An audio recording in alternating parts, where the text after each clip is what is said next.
Welcome back, everybody, for our final deep dive into business operations. We're wrapping things up with something a little bit different this time. Instead of digging through research papers and stuff, we're going to see these concepts, actually come to life through a story. Oh, I love that idea. Yeah. It's one thing to, understand all the theory and everything, but seeing how it all plays out in an actual, business. So that's where the real learning happens, right? Yeah, exactly. So picture this. Okay. We got a bike company called Pedal Power. It was founded by this guy, Liam Ashford, over in Cambridge, England, big cycling hub. Now, Liam's got this vision. He wants to create these high-quality bikes, but he also wants them to be affordable, and he wants to make sure they're tailored to the local cycling community there. But we all know a vision by itself doesn't build a business, right? Oh, absolutely not. You got to have a solid plan to go with it. Right. A vision without a plan is just a daydream. Exactly. Liam had to take that big picture, that big vision, and break it down into these clear, manageable objectives. Like, how's he going to produce these top-notch bikes, but do it efficiently? And how's he going to offer amazing customer service while also thinking about sustainability? And of course, the big one, turning a profit, ideally within the first 2 years. Okay, so that's a lot. So all those functional plans, operations and marketing and finance and HR. Right, each one tackling a different piece of the puzzle. Okay, so Liam's got his vision. He's got his plan.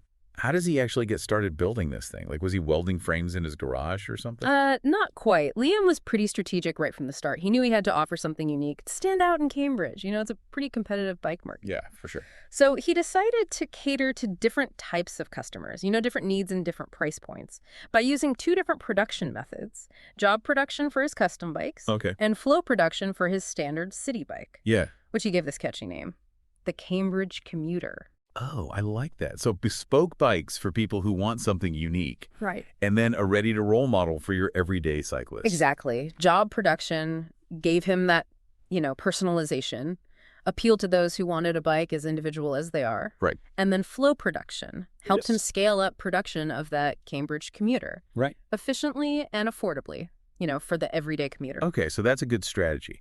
But I imagine keeping costs down is super crucial, especially when you're first starting out. How did Liam make sure Pedal Power was, running lean and mean? Well, he got really into the idea of lean production and the just-in-time inventory system. Oh, okay. Think of it this way. Imagine you're making a sandwich with lean production. You're basically just making sure you have all your ingredients prepped and ready to go, minimizing any waste, and not making extra sandwiches that you don't need. Okay. And then just in time. That's all about getting those ingredients delivered right when you need them. So you're not storing, tons of lettuce and tomatoes. That might go bad. Oh, okay. I get it. That's a good analogy. But isn't there a bit of a risk with just in time, though? What if a supplier is late with a delivery? Would that bring the whole operation to a halt? It definitely could, which is why Liam was very careful about who he chose as suppliers. Okay. He didn't just automatically go for the cheapest option. Yeah. He made sure to prioritize reliability and consistent delivery times because he knew that was absolutely crucial for just in time to work. Yeah, so it's like choosing that friend who's always on time to pick you up from the airport rather than the one who's always late. You got to be able to depend on them. Exactly. Liam knew that building strong relationships with suppliers was just as important as anything else. Yeah. And it really paid off. He managed to keep his costs down without having to compromise on the quality of his bikes. Good. Which meant he could offer these competitive prices, but still create these premium bikes that Cambridge cyclists were looking for. Okay, so Liam's figured out his production methods. He's got these reliable suppliers. He's keeping costs down while maintaining quality. What's next for Pedal Power? Well, next, Liam tackles another super important part of any successful business: quality control. And trust me, this is where things get interesting. Yeah, quality control.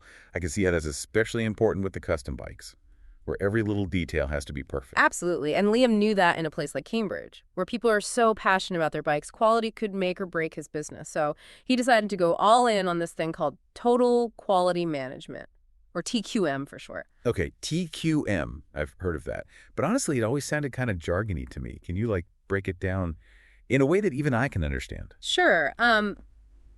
Imagine you're building a house. TQM isn't just about inspecting it at the very end. It's about making sure everything is high quality at every single step, like from the foundation to the framing, the wiring, the plumbing. It all has to be done right the first time. So you avoid those, costly mistakes and having to redo things later on. Okay, so it's like baking a cake. You can't just check if it's cooked at the end. You need to use the right ingredients, the right oven temperature, the right measurements every step of the way. Exactly. So for Liam and Pedal Power, this meant being super meticulous about sourcing the best materials, doing these rigorous inspections throughout the whole production process, and creating a culture where everyone on the team, from the welders to the assemblers, was empowered to spot and flag any potential issues. Wow. So it really was a team effort, with everyone playing a part in keeping those standards high. Absolutely. It's about baking quality into the DNA of the business. I like that. And it paid off big time for Pedal Power. Customers loved the craftsmanship, the attention to detail, word of mouth spread like crazy, and Liam's reputation as a builder of exceptional bikes just soared. Okay, so that just proves the power of a quality-first approach. It almost seems counterintuitive, but sometimes putting in more time and effort up front to get things right can actually save you time and money in the long run. You got it. And Liam wasn't naive about the fact that quality comes at a cost. Things like additional training for his team, rigorous inspections, even the possibility of having to recall a product if something went wrong. All of that added to his expenses. Yeah, I bet that was tough, especially for a new business owner, trying to watch every penny. It was, but Liam sat down and crunched the numbers. He weighed the costs of implementing TQM against the potential damage to his reputation if he didn't, and the long-term benefits of building a brand that was known for quality. So it was a calculated risk. Yeah. But it sounds like it really paid off. It did, because Liam understood that in the long run. Building a reputation for quality is priceless. It creates trust with your customers, it leads to repeat business, and ultimately it allows you to charge a premium for your product. Okay, so we've got Liam building these amazing bikes. He's got these efficient production methods. He's prioritizing quality every step of the way. What about the customer experience, though? How did he make sure that Pedal Power wasn't just about building great bikes, but also about building great relationships with the people who bought them? That's a great question. Liam knew that these days. Amazing customer service isn't just a nice bonus. It's absolutely essential. He knew that even with the best product in the world, one bad customer experience could go viral and ruin his reputation. So he went above and beyond to make Pedal Power a truly customer-centric company. Okay, so what did that look like in practice? Was it all free coffee and comfy chairs in the shop? Well, those are nice touches. But Liam dug a little deeper. He invested a lot in training his staff, not just about the technical stuff about the bikes, but about how to give personalized, friendly, and helpful service. So customers could walk into Pedal Power and know that they were talking to someone who really knew their stuff and who actually cared about helping them find the right bike. Exactly. Liam also made sure to offer free bike servicing for the first year after purchase. And he set up a dedicated helpline for any technical issues customers might have. Smart. He wanted to make sure that owning a Pedal Power bike was a smooth and enjoyable experience, not a headache. Yeah, that makes sense. It shows customers that you're still invested in their satisfaction. Yeah. Even after they've bought the bike. Exactly. And it's a great example of how going the extra mile can build loyalty and turn one-time buyers into lifelong customers. Yeah, for sure. But Liam didn't stop there. He also set up a system for getting feedback from customers, so he could constantly learn and improve. So he was really trying to create a dialogue with his customers and use their feedback to make the Pedal Power experience even better. He was. Liam knew that the key to great customer service is to listen, adapt, and always try to exceed expectations. Okay. And this commitment to customer service wasn't just good for his customers, it was good for business too. Happy customers tell their friends, which leads to more referrals and ultimately more profits for Pedal Power. Makes sense. But there's another big piece of Liam's success that we haven't talked about yet. His clever use of technology. Oh, now we're talking. This is where I get really interested.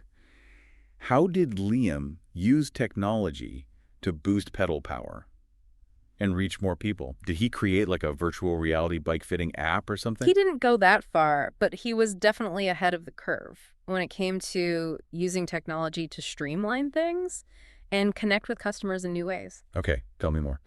Well, one of the first things Liam did was create a website that was more than just an online brochure. Yep.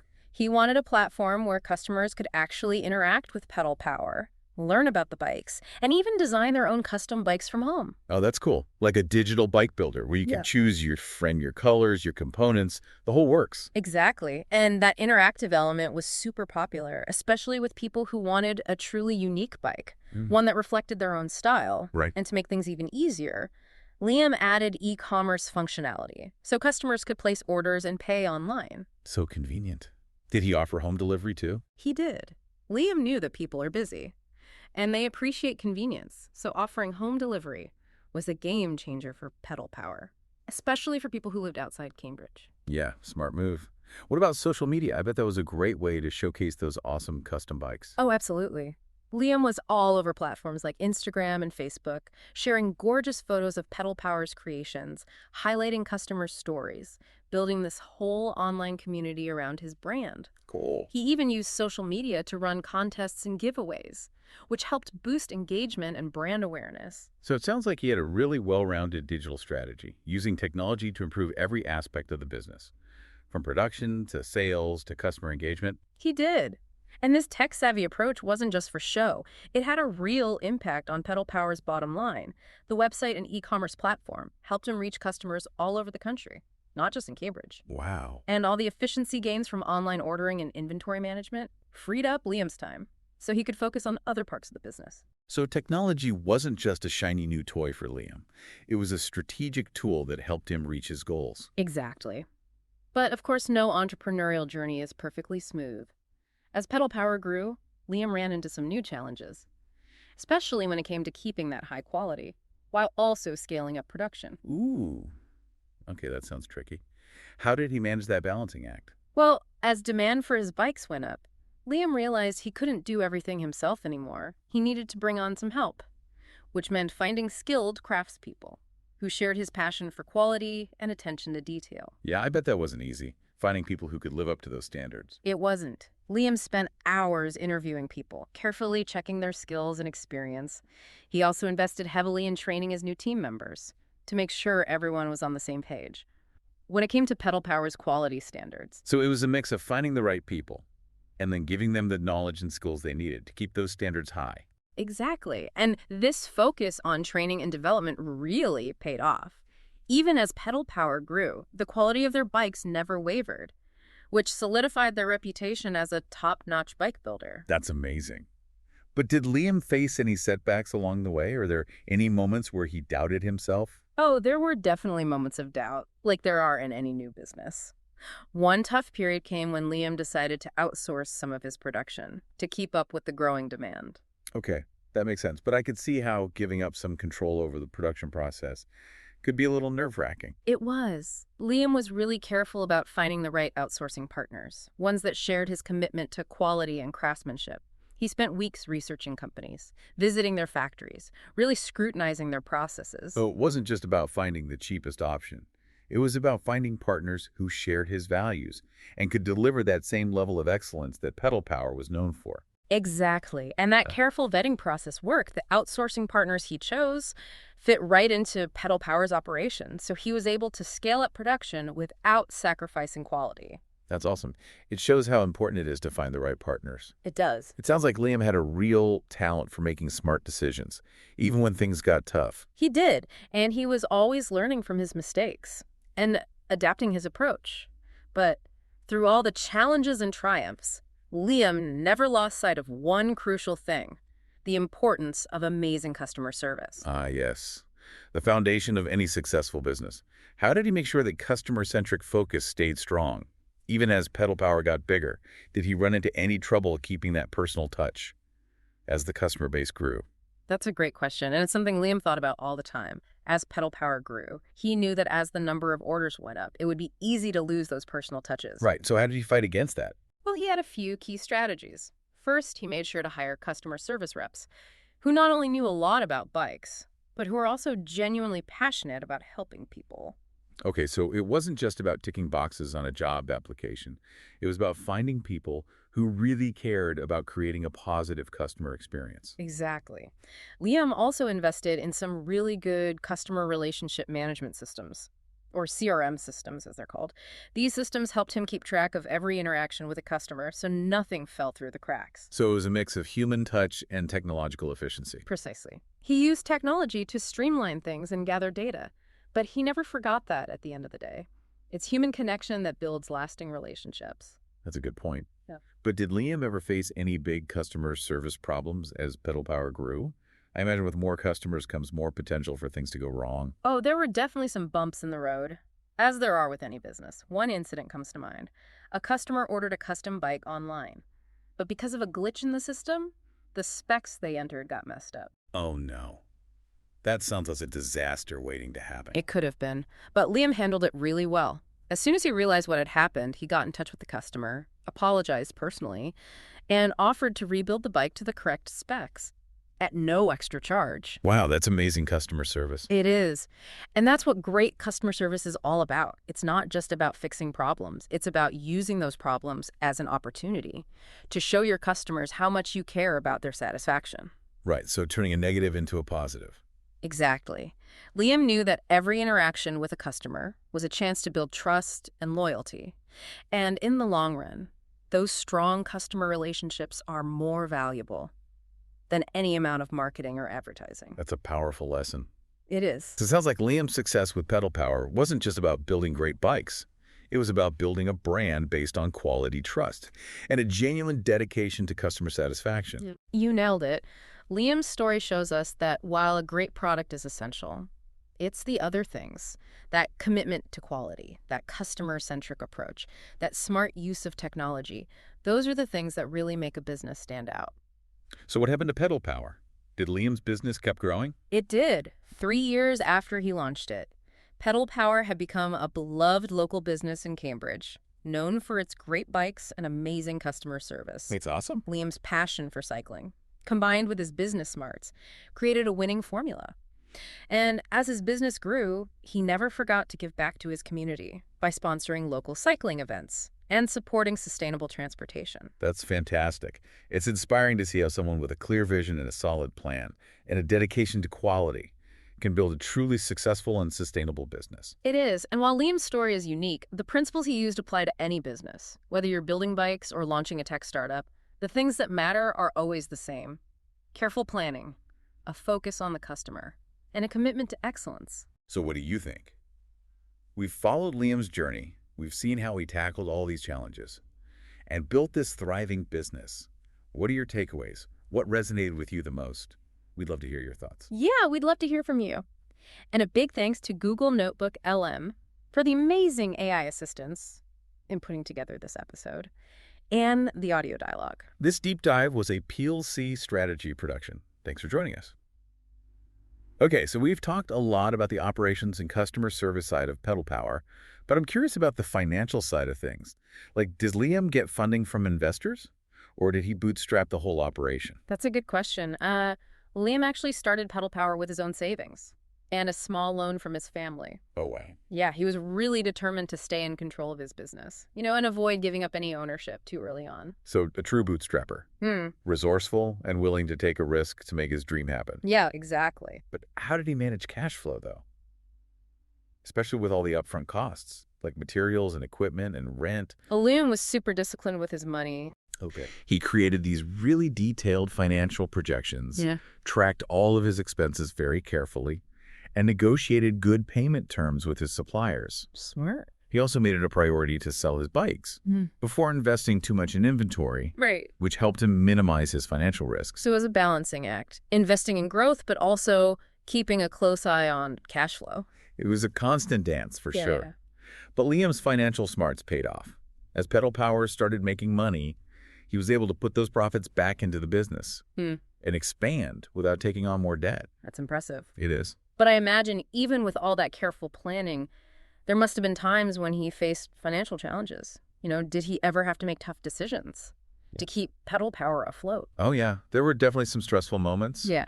Especially at the beginning. Like one time, a major supplier suddenly raised their prices. Oh. And Liam had to scramble to find new sources for materials. Yeah. Without, compromising on quality. Yeah, that sounds stressful. It wasn't. So what did he do? Well, he tapped into his network, reached out to other bike shops, Even looked into getting materials directly from overseas manufacturers. Wow, so he had to get creative. He did. It was a mad dash.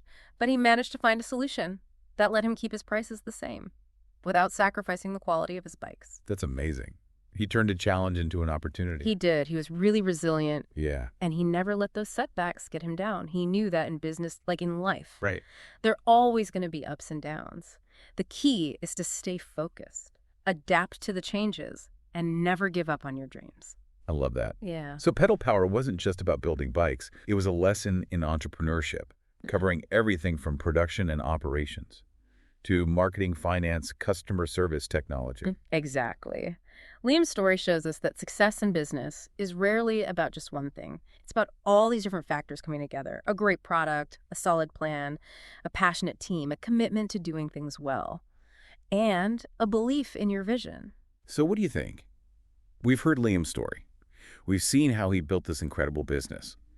What are your takeaways? What parts resonated with you the most? We'd love to hear your thoughts. And a big thank you to Google Notebook LM for the incredible AI assistance in creating this episode and the audio dialogue. This deep dive was a PEELC Strategy production. Thanks for joining us.